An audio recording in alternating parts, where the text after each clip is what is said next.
এই দেখো, এই একটা বাটি জল সমস্ত গুছিয়ে নিয়ে। Morning everyone, welcome back to my channel to the lifestyle. আবার একটা নতুন ভিডিও নিয়ে সবাইকে জয়গুরু জানিয়ে চলে আসলাম আজকে একটা নতুন টাটকা ব্লগের সাথে। আজকে হচ্ছে শনিবার, সবাই বলি জয় বড় মা। আর আমি এখন খাবো হচ্ছে 1 গ্লাস জল।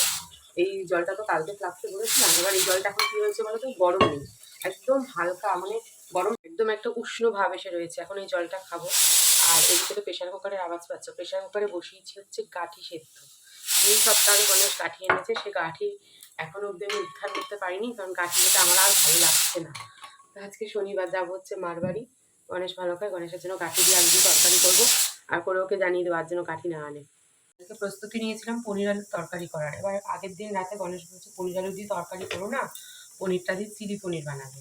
তাই আর কাল পনির তরকারি রান্না করা হয়নি। সেই আলুগুলো দেখো এরকম ধোড়াই রয়েছে, মানে অর্ধেক বরফ জমে গেছে, এত ঠান্ডা পড়েছে, মানে ফ্রিজের ভেতর ঠান্ডা। আসলে প্রকৃতিতে এখনো সেরকম ঠান্ডা আসেনি।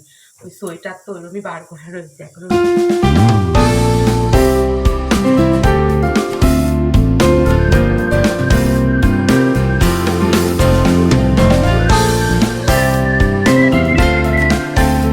প্রচুর প্রচুর জামা কাপড় বেরিয়েছি, কাচবো, মাথা ঘষবো গরম জল করে, তারপর যাবো মার বাড়ি। এদিকে একজন ঘুমাচ্ছে এখন, এক গামলি জামা কাপড়। চলো কেচে ফিরি, বাইরে সুন্দর একটা ঠান্ডা হাওয়া দিচ্ছে।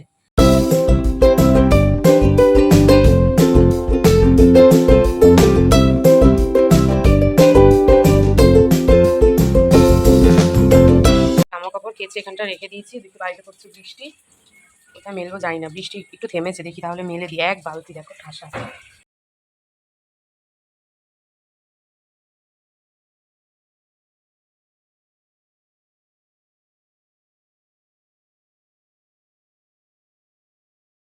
কাপড়টা মেলে দিই, যেটুকু জল ধরে ঝরুক, তারপর বাদ বাকিটুকু তো ঘরেই মেলে যেতে হবে। জামা কাপড়গুলো সব কটা মেলতে এসে ভাবছি জামা কাপড় মেলে লাভ কি, একটু পরেই তো আবার তুলে ফেলতে হবে, কারণ মার বাড়ি যাওয়ার সময় সব তুলেই যেতে হবে। যেহেতু বৃষ্টি আসবে, তাও ভাবলাম যদি জলটা একটু ঝরে যায়, কিন্তু বৃষ্টি না, এখনও দেখছি পড়ছে। মাথা ঘষে স্নান করে আস্তে আস্তে দেখছি আবারও নেমে গেছে মুষলধারে বৃষ্টি। তাই মনাকে দিয়ে জামা কাপড় কটাকে একদম ঘরে মেলিয়ে দিলাম। এখন আর বাইরে রেখে কাজ নেই এগুলো। দিম্মাবাড়ি যাওয়ার সরঞ্জাম গোছাচ্ছে। পরীক্ষা শেষ, আবার দুদিনের জন্য আউটিং। তপ্তা তপ্তা কি পরে দেখো, আগে করতে পারবা কিনা, ভালো কিনা। আলাদা জামা কাপড়গুলো গোছাতে হবে, কি অবস্থা। বিছানার চাদর পাততে হবে, বালিশে ওষার পরাতে হবে। দলা মোচা করে রেখে চলে গেছে আরেকজন ওই ঘরে। বিছানা দলা মোচা করে রেখে দিয়েছিস কেন? তুই বিছানা চাদরটা পাত। দীপাবলি যাওয়ার জন্য কোনো ধাইপে ধাইপে করছি, মনে হচ্ছে প্রেশার হাই হয়ে গেছে। ও বাবা গো, তাড়াতাড়ি আমাকে দিম্মা বাড়ি দি। ও মা গো, টুরু লাভ। এই যে ওর বাবা ওর জন্য নিয়ে এসছে স্পেশাল মাজন। মাজনটা দেখা একটু, চার করলে এটা দিয়ে দাঁত নাকি দারুণ পরিষ্কার হবে, তাই তো? হাসলে পরে দাঁত একদম কাচের মতো চকচক করবে। এত জামা কাপড় কেচেছি, কোথায় কি মেলবো আর জানি না। চাদরটাকে গামলার মধ্যে মুড়িয়ে রেখে দিয়েছি, যদি মেলা একান্ত না যায় তাহলে কালকে সকালে আবার দেখা যাবে। কাল সকালে আবার দেখা যাবে। এদিকে এসেছি একটু চা বানাতে, চা বানিয়ে নিলাম। আর আমি মোটামুটি এখন রেডি হব। রেডি হয়ে মানে ডাক্তারখানায় যাবো যেহেতু, সেই জন্য রেডি হব। বিছানাটাও গুছিয়ে দিচ্ছি। আর ওদিকে গণেশ যাবে এখন মনাকে মার বাড়ি দিয়ে আসতে। ওকে তো আর নিয়ে ডাক্তারখানায় যাওয়া যায় না, ওকে রেখে যাবো। প্লাস বাইরে এত জোরে বৃষ্টি হচ্ছে না, কি করে যে ডাক্তারখানায় যাবো এটাই ভাবছি। রেডি তো হয়েছি, আর যেহেতু বৃষ্টি পড়ছে তাই ভাবলাম আর বসে না থেকে ঘরের কাজগুলোকেই সেরে ফেলি। এই বাসনের একে বাসনগুলো হয়তো পড়েই থাকতো, ভাবলাম না থাক, গুছিয়েই ফেলি। গণেশ খাওয়া দাওয়া করে নিয়েছে, আর ওর টিফিনগুলো সমস্ত গুছিয়ে রেখে গেলাম। ডাক্তার দেখিয়ে বাড়ি আসবো, এসে ও ব্যাগটা নিয়ে কাজে চলে যাবে, আর আমাকে একটু মার বাড়ি নামিয়ে দেবে। এখন আমি যাবো হচ্ছে গণেশকে নিয়ে ডাক্তারের কাছে। গণেশ যে আগের শনিবার রিপোর্ট করলো, সেই ডাক্তার তো আর দেখানোই হয়নি। মনার সারা সপ্তাহ পরীক্ষা চললো আর কি, সেই জন্য টাইমে আর অ্যাডজাস্ট করে উঠতে পারিনি। আর ডাক্তারের কাছে আমি ছাড়া কেই বা নিয়ে যাবে। যাই হোক, উনি একাও যেতে পারেন না, ডাক্তারের সাথে কথা বলতে পারে না। তো এই জন্য ছাতু মুড়িটা খাবো। মনা চলে গেছে অলরেডি মার বাড়ি, গণেশ দিয়ে আসতে গেছে। আর আমি ছাতু মুড়ি খেয়ে আমি পুরোপুরি রেডি।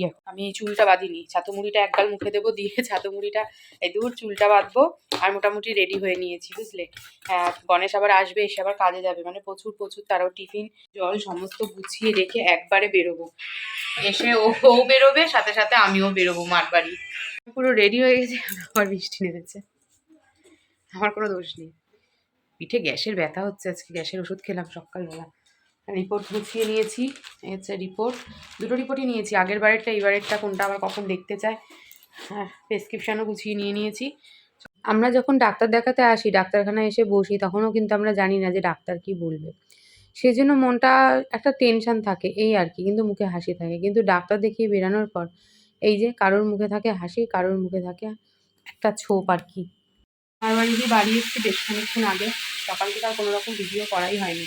গণেশকে ডাক্তার দেখিয়ে নিয়ে এসেছি, ডাক্তার দেখানোর পর থেকে মন হয়ে রয়েছে ভীষণই খারাপ। তারপর মার বাড়ি চলে গেছিলাম ওখান থেকে, তো কোনো রকম ভিডিও করিনি। ডাক্তার কি বললো না বললো সেগুলো তোমাদেরকে পরে ভিডিওয়ে জানাচ্ছি, কারণ এখন কথা বলার ইচ্ছা একটুও করছে না। এসে আগে আলু ভাজা বসালাম, গণেশ এখন রুটি দিয়ে আলু ভাজা দিয়ে খাবে, কেউ অনেকগুলো ওষুধ আছে ওষুধগুলো খাবে। আর মা আমার জন্য একটা বাটি কিনে রেখেছিলো। বাইরের ঘরে জামা কাপড় দেখেছে সরাসরি, সারাদিন আজকে বৃষ্টি হয়েছে। এই এই হচ্ছে একটা সসপ্যান মতন, বেশ ভারী আর অনেকটা বড়, বেশ সুন্দর কিন্তু। এগুলো না খুব কার্যকরী জানো তো, ভীষণ কাজে লাগে, আর বেশ ভারী রয়েছে তো, বেশ ভালো হয়েছে জিনিসটা। তো নিয়ে এসেছি, সেটাকে আজকে আর মাজিনি, দেখি কালকে মাজবো, এখন ভালোও লাগছে না। আমি একটু আলু ভাজা বসালাম, আলু কাটাই ছিল, একটু আলুটাকে ভাজা বসিয়ে দিলাম। আর এখন হচ্ছে মনার চুলটাকে বেঁধে দেবো, চুলটাকে বেনি করে এসছে, এই দূর চুলটা আস্তে এসছে, বেনি করবে। আর এখানে গণেশের রিপোর্ট, এগুলোকে সমস্ত এক জায়গায় গুছ করবো, প্রেসক্রিপশন বার করবো। কাল সকালে আসবে গণেশের রক্ত নিতে, আরও অনেক টেস্ট দিয়েছে, সেগুলো সমস্ত করব। এদিকে আরেকজন আবার ঠান্ডা বাঁধিয়ে বসে আছে, এই যে ভাব দিচ্ছে। আর আমার এখন শরীর মন দুটোই ভীষণই খারাপ, শরীরটা আর চলছে না। একে তো মারবাড়ি দিয়ে এসেছি, মারবাড়ি দিয়ে শনিবার আসলে আমার আর ভালোও লাগে না। আর তার মধ্যে গণেশের জন্য এখন ভীষণ চিন্তিত রয়েছি, কাল ব্লাড টেস্ট কী করবে না হবে জানি না কিচ্ছু। তোমরা সবাই প্রে করো, আর আজকের মতন বিদায় নিলাম, দেখা হচ্ছে একটা নতুন ভিডিওতে। Tata, good night.